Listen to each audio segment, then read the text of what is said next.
दूर हो जाओगे कि आपके सामने अन्याय होगा और आप बोल भी नहीं पाओगे। मैं ये फिर कह रहा हूं, मेरी बात पे गौर करो। आज हालात क्या हैं? कल फैसला आया सुप्रीम कोर्ट का, कई दलों ने स्वागत किया, कई ने विरोध किया। मुझसे भी पूछा गया कि भाई क्या कहना चाहते हो, तो मैंने उनसे साफ शब्दों में कहा कि भाई 5 स्वर्ण जज बैठे और 5 स्वर्ण जजों पे ये फैसला देने की जिम्मेदारी दी गई, कमेटी बनाई गई कि बताइए स्वर्ण जाति के लोगों को आर्थिक आधार पर आरक्षण मिलना चाहिए नहीं मिलना चाहिए।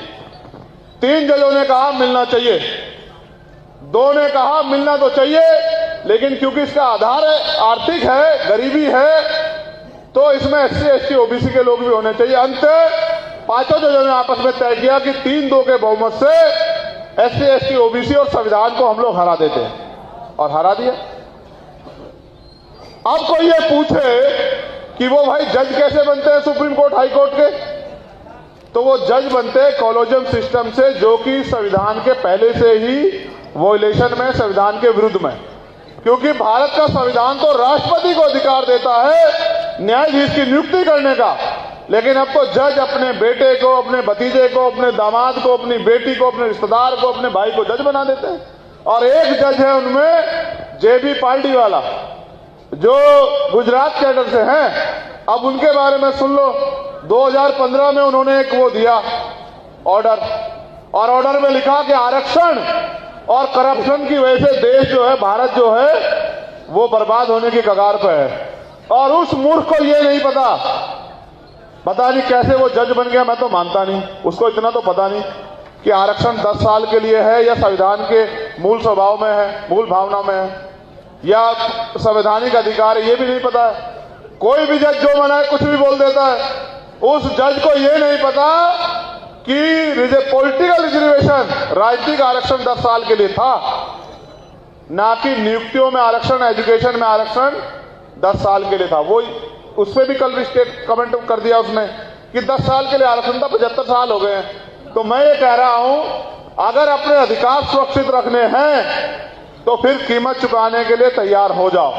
और कीमत लोकतंत्र में यह है कि अगर आप चाहते हैं आपका हाथ किसी आगे ऐसे ना फैला हो, आप चाहते हैं आपके साथ अन्याय अत्याचार ना हो, तो भाई फिर गांव-गांव निकल के संघर्ष करो, समाज को जोड़ो, बहुजन समाज में भाईचारा पैदा करो, जातिवाद बना के। क्योंकि एक बार हमने हरा, इतिहास गवाह है कि एक बार सम्राट चंद्रगुप्त मौर्य के नेतृत्व में हमने हराया इनको, उसके बाद इन्होंने जातियों का निर्माण किया। ये हमें जातियों में बांट के जो है, और जातियों में ऊंच नीच की भावना बना के ये हमें बहुजन समाज को इकट्ठा नहीं होने दे रहे हैं। एक बार प्रयास किया था मान्यवर साहब कांशीराम ने, और ऐसा प्रयास किया कि ब्राह्मणवाद की जड़ें उखेड़ दी, राजतंत्र की जड़ें उखेड़ दी, धनतंत्र की जड़ें उखेड़ दी, और इन सबको बेचैनी हो गई, सब लोग उनके पीछे पड़ गए। एक बार प्रयास किया था। मैं मानता हूं अगर इस मंच पे मांझी भी है, कुशवाहा भी है, रविदास भी है, पासवान भी है, और माइनॉरिटी के भाई भी हैं, तो क्या बुराई है? मंच तभी तो अच्छा है जब ये गुलदस्ता बन रहा है। मैं तो और भी चाहता था कि इसमें और भी लोग होते, किन्हीं कारणों से वो लोग नहीं हो पाए। तो मैं ये कह रहा हूं आप लोगों से कि जब तक आप अलपजन बने रहोगे, जब तक आप, देखो बात तो बहुत बड़ी बड़ी करते हैं हमारे यहाँ लोग तमाम तरह की, लेकिन जब समय आता है तब फिर जातियों में नेता ढूंढते हैं अपना, कि हमारी जाति का नेता तो वहां है, हमारी जाति का नेता तो वहां है। तो जब तुम जातियों में नेता ढूंढोगे भाई बिहार के साथियों, फिर आपके हिस्से में चम्मच ही तो आएगी। जिनको राज करना है उनको राज जैसी सोच भी पैदा करनी पड़ेगी, और राज जैसी सोच जो है वो संघर्ष से आएगी, राज जैसी सोच जो है विचार से आएगी। इस देश में आज जो टकराव है ना, वो सीधा सीधा सा ब्राह्मणवाद और अंबेडकरवाद के बीच में है, सीधा सा। वो लोग बेवकूफ बना के इस देश में जो भारतीय संविधान है उसको खत्म कर देना चाहते हैं। और मैं आपसे पूछना चाहता हूं, मेरी माएं बहनें भी यहाँ है, देखो इतनी बड़ी संख्या में, इधर भी बैठी हैं, उधर भी बैठी, यहाँ भी बैठी हैं, मैं उनका भी धन्यवाद देता हूं। ना तो मंच पे उनमें से कोई है, एक बैठी भी तो, एक दो पीछे बैठी है बेचारी। मैं तो चाहता था इस मंच पे वो आगे बैठती है, एक वहां हमारी बराबर में, तब तो मजा आता जब वो जो है उनको भी सम्मान बराबर का मिलता। अभी हमें बहुत कुछ सुधार करने की जरूरत है, ये बात अलग है, लेकिन मैं ये आपसे पूछना चाहता हूं कि अगर भारतीय संविधान कल खत्म हो जाता है, यानी कि समान अवसर खत्म हो जाते हैं, तो आपको कोई कुर्सी पर बैठने देगा भाई? आज जो लोग फोटो खींचने वाले बन रहे हैं, आप ये बताओ, आप ये बताओ, अगर ये संविधान जो हमें समान अवसर देता, अच्छा देखो, 2 हाथ 2 पैर 2 आंख 2 कान और स्वस्थ शरीर तो आपके पास है और ऐसा ही शरीर मेरे पास है। और अगर आप आगे नहीं बढ़ रहे हो तो आप अपने लिए दूसरे को दोषी मत कहो, क्योंकि वही आगे बढ़ेगा, वही चमकेगा जो रगड़ा जाएगा, जो मेहनत करेगा, संघर्ष करेगा, वही आगे निकलेगा। तो आप ये बताओ, जब समान अवसर है, आज पढ़ने के लिए भी समान अवसर है हमारे पास, पढ़े हम लोग, और राजनीति के लिए भी समान अवसर है, तो हम दूसरे दलों की पूंछ क्यों बने? साहब काशीराम कहते थे, अपनी दूसरे की महल से बढ़िया होती है अपनी झोपड़ी, जहां मालिक होते हैं। यहां मैं आपको डांट दूं, आप मेरी उंगली खींच लो, आप वहां बैठ जाओ, मैं यहां बैठ जाऊं, यहां हम सब लोग बराबर हैं, अब आपस में परिवार है। आप वहां से मुझसे कोई सवाल कर दो, यहां से मैं आपसे कुछ पूछ लूं, यहां में एक है, परिवार है। क्या आपको लगता है किसी और दल में हम लोग इस तरह से अपनी बात रख सकते हैं? जब हम अपनी बात भी नहीं रख सकते तो क्या वो हमारे मुद्दों का हल करेंगे? जितने लोग आप यहां बैठे, मैं गारंटी देता हूं,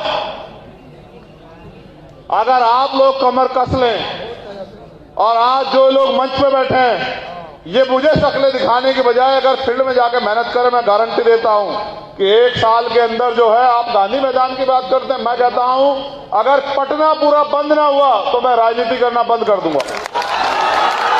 मुझसे शर्त लगा लो, मैं आपकी क्षमता को भी जानता हूं, लेकिन मैं फिर कह रहा हूं ना, सिर्फ मेरे आने पे आते हैं, मुझे शक्ल दिखाने के लिए कि बता दें कि हम भी हैं। बाकी अगर पूछो, गारंटी से दे दो, जो लोग कैडर में थे, मैंने उनसे कहा था कि ये मत सोचो कि आज मंच पे कौन बैठा, ये सोचो कि अगर आप काम करोगे तो कल उस मंच पे मेरी बराबर में आप भी वहां बैठे होंगे। तो ये सोच के काम करो, तो फिर देखो आप लोग कैसे आगे नहीं बढ़ते हो।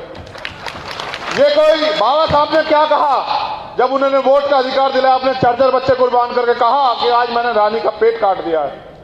आज के बाद राजा आपकी वोट से तैयार होगा, बैलेट बॉक्स से तैयार होगा। आप मुझे बताओ, मैं भी तो एक प्राइमरी स्कूल के हेडमास्टर का बेटा हूं। बाबा साहब के द्वारा दिए गए आरक्षण से नौकरी लगी मेरे पिताजी की, उनकी नौकरी लगी तो उन्होंने हमें 6 भाई बहनों को पढ़ाया और मैं पढ़ लिख लिया, तभी तो आज यहां संघर्ष कर रहा हूं। अगर मैं पढ़ता लिखता नहीं तो भाई मैं भी कहीं जो है मजदूरी कर रहा होता। मैं आपसे सबसे कहता हूं खूब पढ़ो, और जो लोग राजनीति भी कर रहे हैं उनसे भी कह रहा हूं कि बिना महापुरुषों के संघर्ष को पढ़े आप कभी कामयाब हो ही नहीं सकते। मैं तो यहां जन्मे जननायक कर्पूरी ठाकुर और बाबू जगदेव प्रसाद कुशवाहा, और मैं ये कहता हूं सबसे पहले अगर मैं उठता हूं तो सबसे पहले बाबू जगदेव प्रसाद कुशवाहा की शहादत को नमन करता हूं और सबसे पहले उन्हें याद करता हूं कि अर्जक संघ के नाम पे उन्होंने जो विचार दिया, उन्होंने इतना कड़ा जवाब दिया उस समय भी कि वो उनका तोड़ नहीं कर पाए। इसलिए तो जब विचार को नहीं रोक पाए, व्यक्ति को तो हत्या करनी पड़ी, ऐसे हालात बनाए उन्होंने। तो मैं फिर आपसे ये कहता हूं कि आज हालात बहुत खराब, और चारों तरफ एक ही उम्मीद है। बताओ, भीम आर्मी के अलावा कोई उम्मीद है क्या? आप बताओ मुझे, बताओ। वो महाराष्ट्र में रहता है और रहने वाला वो राजस्थान का है, उनके यहां 10-20 कैबिनेट मिनिस्टर हैं, एक सेंटर का मिनिस्टर भी है केंद्र की सरकार में, स्टेट की सरकार में, लेकिन उम्मीद वो भीम आर्मी के कार्यकर्ताओं से लगाता है। तो इस विश्वास को आप समझते हैं, विश्वास कैसे पैदा हुआ है? ये विश्वास आपके संघर्ष से पैदा हुआ है। इसलिए मैं आपसे कह रहा हूं कि हमें अपने संघर्ष के बलबूते, अपने खून का कतरा कतरा चुका के इस देश में बहुजन राज लाना है। और हमारा नारा है बहुजन स्वराज का।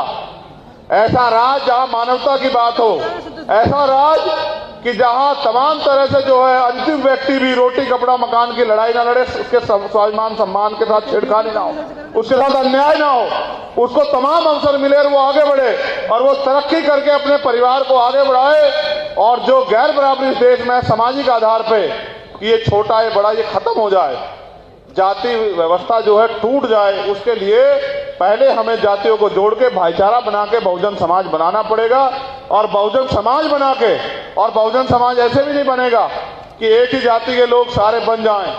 प्रदेश में, जिले में, संभाग में, मंडल में, विधानसभा में तो ऐसे भी नहीं बनेगा। जिसकी जितनी संख्या भारी उसकी इतनी हिस्सेदारी, इस नारे को भी याद रखना पड़ेगा। हमारे महारहबर कह के गए कि बाबा साहब के बच्चों के बिना देश का शासन नहीं चलने दूंगा, और आज बताओ आपके मुद्दों पे कोई बोलना भी नहीं चाहता। आज बताओ क्या अधिकारी कर्मचारी यहां परेशान नहीं है क्या? बताओ पूरे देश में अधिकारी कर्मचारी जो है किसी तरह से, किस तरह से मुंह बंद करके नौकरी कर रहा है, नहीं कर रहा है? बताओ। तो वो अधिकारी कर्मचारी भी उम्मीद करे बैठा है कल भीम आर्मी के लोग संघर्ष करके आजाद समाज पार्टी के बैनर पे कामयाब होकर हिस्सेदारी तय करेंगे, और जब उनका शासन आएगा।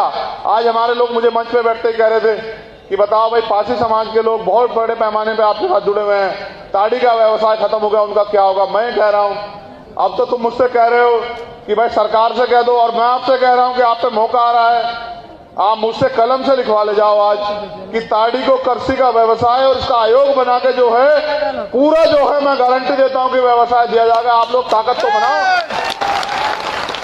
अगर आप ताकत नहीं बनाओगे तो फिर आपको दूसरे लोगों की गुलामी करनी पड़ेगी। मेरा एक सवाल है, यहां जो नौजवान बैठे हैं, स्वाभिमान सम्मान की वैल्यू समझते हो? खाली नारे लगाने से पेट भर जाएगा? एक दिन खाना खा के 10 दिन चल लोगे? जैसे एक दिन पानी पी के 10 दिन प्यासा नहीं रहा जा सकता, जैसे एक दिन खाना खा के 10 दिन भूखा नहीं रहा जा सकता है, वैसे ही मिशन का काम एक दिन करके और 10 दिन ना करके कभी मिशन आगे नहीं बढ़ता। जो लोग गले में नीला पटका डाले हुए हैं ना, ये इसकी एक वैल्यू है। ये एक रंग का कपड़ा नहीं है, नीला रंग समानता का प्रतीक है, और ये बाबा साहब अम्बेडकर का रंग है। और इस रंग ने पूरी दुनिया को मजबूर किया उनका सम्मान करने के लिए। और भारत के प्राइम मिनिस्टर भी कहते हैं, बाबा साहब की बात करते हैं, कल अगर हमारे अधिकारों को कुचला गया, वो जो जज थे जेबी पार्टी वाला, वो भी बाबा साहब का नाम लेके शुरू किए। आज तो बाबा साहब का नाम लेके हमारे अधिकारों को कुचला जा रहा है। लेकिन जिन लोगों ने अपने गले में पहना वो इसकी अहमियत समझते हैं कि खाली ये गले में पहन लिया तो हो गया जय भीम और खत्म हो गया। आज क्रांति की पहचान बन गया नीला रंग, आज स्वाभिमान सम्मान का रंग बन गया नीला रंग। और मैं ऐसे कार्यकर्ताओं को भी जानता हूं, एक दिन एक कार्यकर्ता का आंदोलन में सीओ ने गले से नीला पटका उतार लिया। उसने कहा मर जाऊंगा लेकिन इस अपमान का बदला जरूर लूंगा, और सीओ को मजबूर होकर माफी मांगनी पड़ी। वहां के एसपी ने मुझे फोन किया कि भाई बताओ क्या चाहते हो? मैंने कहा क्या हुआ कि ऐसा ऐसा हो गया। तो मैंने उस जिलाध्यक्ष से बात की, उसने कहा भैया उसने अपमान किया है मेरे पटके का, भीम आर्मी का अपमान किया, मैं बर्दाश्त नहीं करूंगा। अंत आप विश्वास करो, जिला फर्रुखाबाद की बात है, तो वो मैंने कप्तान से कहा कि देखो भीम आर्मी वाले हैं, उनको मैं भी नहीं समझा सकता। तो कहा जी आप उनके नेता हो? मैंने कहा नेता भले ही हूं लेकिन हूं तो उनमें से एक ही। तो जब मैं ही नहीं किसी की सुनता तो वो कहा सुनेंगे? तो मैंने कहा जब मैं ही किसी की नहीं सुनता तो वो किसकी सुनेंगे? तो फिर एसएसपी ने कहा मैं जिम्मेदारी लेता हूं, उसको बुलाया और ससम्मान वो पटका उस सीओ के हाथ से गले में डलवाया, और सीओ ने कहा मुझसे गलती हो गई, तब वो माना। देखो कीमत चुकानी पड़ती है। हर खबर पाने के लिए अभी सब्सक्राइब करें नैतिक टीवी को, साथ ही इस बेल आइकन घंटी को करें ऑल पर सिलेक्ट।